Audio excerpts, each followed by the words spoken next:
Ayan na po, at dito tayo sa may pinaka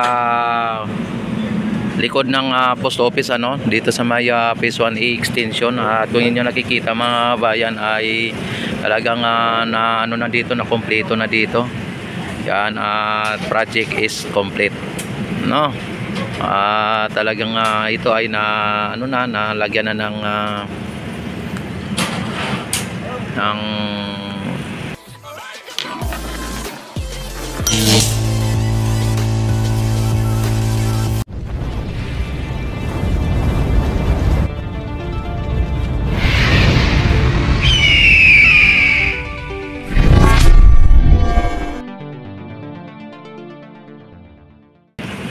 pintura.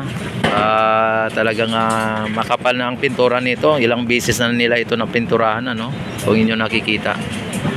Talagang binuo na nila ang pagpintura, mga bayan.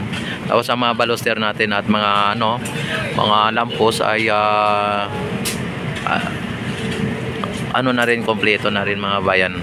At dito ay nakaabang dito yung mga lampos na para dito naman sa may dulo, no.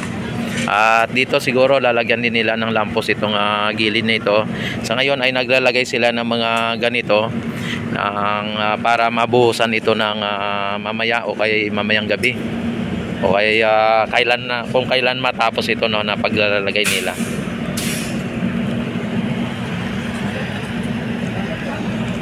Yan. At hindi mabilis o hindi madali yung kanilang ginagawa, mga bayan, kaya kailangan isa-isahin pa po nila yung mga bakal na yan. At isa-isahin nilang lagyan ng mga katulad niyan, no. Yan. Tinatalian po nila yan para hindi magkahiwa-hiwalay. Tapos lalagyan din nila ng parang tukod na para aangat yung bakal na yan. O yung mga pulis, andyan, o.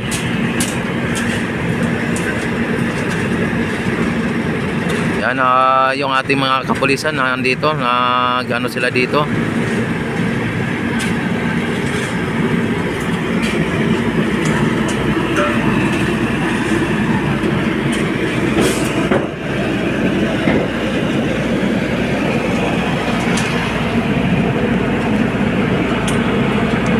Ang ganda na dito, mga bayan, talagang ito po ay tatapusin na nila ito.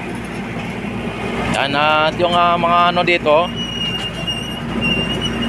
baluster ay na rin to, inalign na rin nila para sa ganun na ay buhusan ito. Yan, yung ating mga pulis nakabantay sa taas, no. Mayroon po tayong mga pulis na dito. Ayan, sa taas.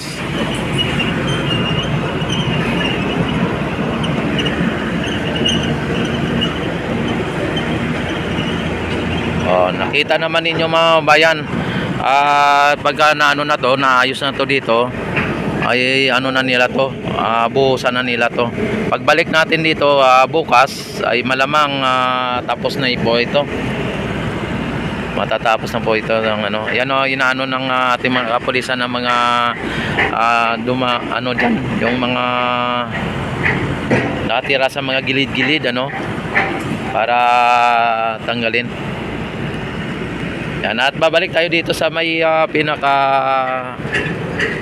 luto na dito sa may kabila, kasi baka mamaya malagyan na ng dyan ng yung steel matting, ma-double na nila, ay hindi na tayo makakadaan dito.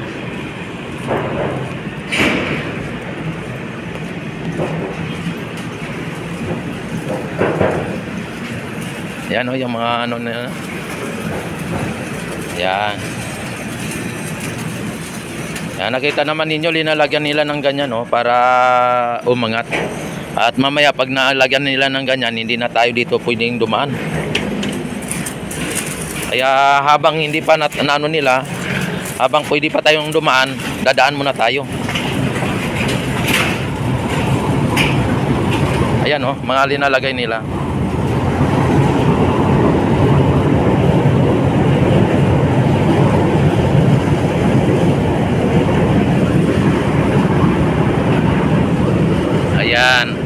Kita naman ninyo mga bayan ang sitwasyon dito, no?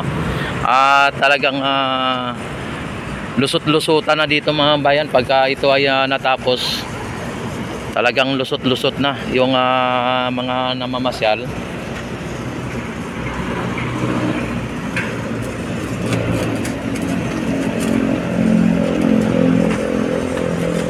Grabe ang ano dito, ang pagkakaiba noon at sa ngayon mga bayan. Yan, hanggang ngayon na umandar pa rin yung baluster natin, oh. Dito yung baluster na umandar pa rin hanggang ngayon. Talagang inano nila, tinitesting nila para sa ganun ay maano nila, malaman nila kung may mga hindi gumagana o may mga depekto ang ilaw, kaya linalagay, kaya inano nila. O katulad ng isa na yon, oh. Ay hindi, mayroon lahat. Ayan, oh. May ilaw lahat.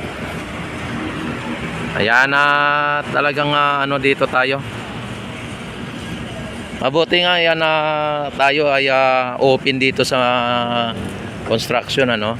At maraming salamat sa namumuno dito sa paggawa ng esplanade, kasi nabigyan kami ng opportunity na makapag live at makapag vlog dito. Yan, sila engineer, ano, sila Sir Charles, sila Engineer Peter, si Marla, no. Ayan, sila Sir PG. Ayan, at sa lahat ng mga namumuno at ano dito sa may esplanade mga bayan. Yan, maraming salamat sa kanilang lahat. At mabuhay po sila hanggat gusto nila, at God bless po sa kanilang lahat, sa lahat ng mga nagtatrabaho dito sa DSOD o dito sa may esplanade area na ito. Yan, at God bless po sa lahat nandito, ng lahat ng empleyado, lahat ng mga nandito, no? At siyempre sa mga subscriber at mga passer, no, mega love shout out ng bonggang-bongga. Ayan, at ito po ang pinaka latest update na sa araw na ito. At maraming salamat sa inyong walang sawang pagsuporta at panonood sa aking YouTube channel. Ayan, at mabuhay po tayong lahat. Mabuhay ang Pilipinos, ang mangsulok ng mundo. Mabuhay ang bagong Pilipinas.